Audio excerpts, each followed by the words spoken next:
Hello, family. How are you doing? How are you doing today? Today we are going to start the physics section of our combined science syllabus, and we're welcomed by Baby. Yay! So yeah, I'm sure this baby knows some physics that we don't know. That's allowing him to be able to lift those heavy weights. But anyway, we're starting with the first topic, and the topic is called motion. And the first subtopic that we're going to tackle, which is an easy one, but you're going to realize that you're going to get some questions on it. Definitely, this is like definite. You're going to get questions on that, on this topic in your exam. So just make sure you know this topic length and time. So let's just get right into it. My name is Des, and today we're gonna have fun. Okay, let's go. Okay, so the first objective on this topic is to be able to use and describe the use of rules or rulers and measuring cylinders to find a length or a volume. So rules are used to measure, or rulers are used to measure length. A meter rule is ideal for measuring lengths up to 100 centimeters because of the obvious reason that a meter rule is 100 centimeters. So if you want to measure anything that is between 0 and 100 centimeters, a meter rule is going to be the go-to thing. And then it has an accuracy of 0.1 centimeter, because if you check your meter rule, right, is divided into centimeters, right, and into millimeters again. So it would be 1 up to 100 centimeters, which makes 100 centimeters, which makes 1 meter, and then each centimeter will be divided into millimeters. So it is an accuracy of 0.1 centimeter, because 0.1 centimeter is equals to 1 millimeter. So that's, you can measure up to 0.1 centimeters or up to 1 millimeter using a meter rule. So when you're using a meter rule, you must be careful to avoid what is called parallax error. And what that just means is an error that is due to reading from an angle. So you have to read from the eye level, right? So if you're reading your value from this angle, right, you're going to get this value which is wrong, because you're trying to measure this thing, right? So you're going to get a wrong value, which is going to be somewhere here. If you're measuring from below, if you're looking at this measurement from below, right, from the wrong angle, you're going to get a value that is on top, which is wrong. You have to make sure that your measurement is at eye level, right, so that you can be able to get the correct measurement. So making sure that your readings are at eye level, that's the only way you can get the correct recording. So how to avoid errors? We've already talked about correct positioning of the eye. Number 2, to make sure that the object touches the marking of the scale, right? So when you're using a measuring tape or a measuring rule, ensure that the object is in contact with the scale. So this thing, maybe it's a pencil, whatever it is, it has to be in contact. It has to be closer. You don't have to leave this gap in between. It has to be in contact with this, right? And it doesn't have to be slanted like this or slanted like this. It has to be straight and in contact with the what? With the meter rule. That's the way you get an accurate reading. Now let's talk about the use and of measuring cylinders to find a length or a volume, right? So we use different tools or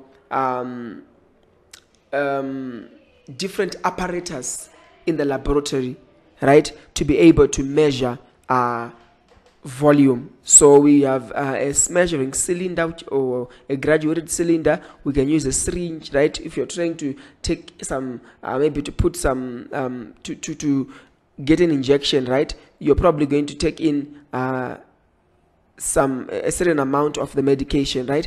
So you use the syringe to measure. You can use this burette, right? It is a very long apparatus, and what happens is you put whatever volume you want through the top here, right? Let's say maybe you've put 100 cubic centimeters of a chemical, right? And then this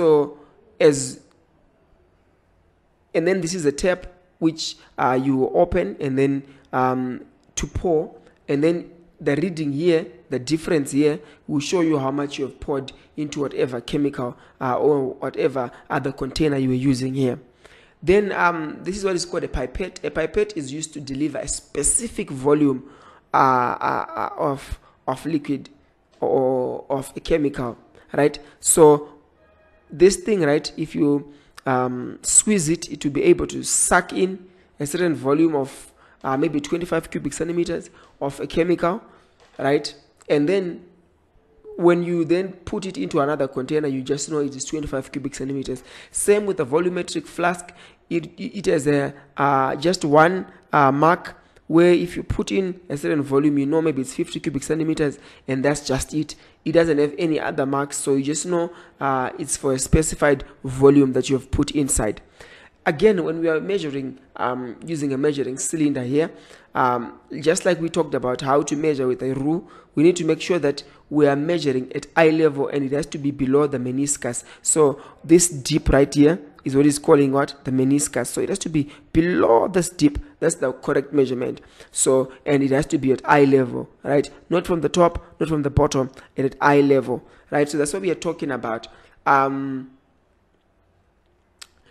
If you want to read some of these notes, because I've just been explaining them, you can pause the video here and go ahead and do so. Okay, let's move on. So now, if you want, okay, what's wrong with Captain America, baby? Okay, okay, let's go back to the lesson.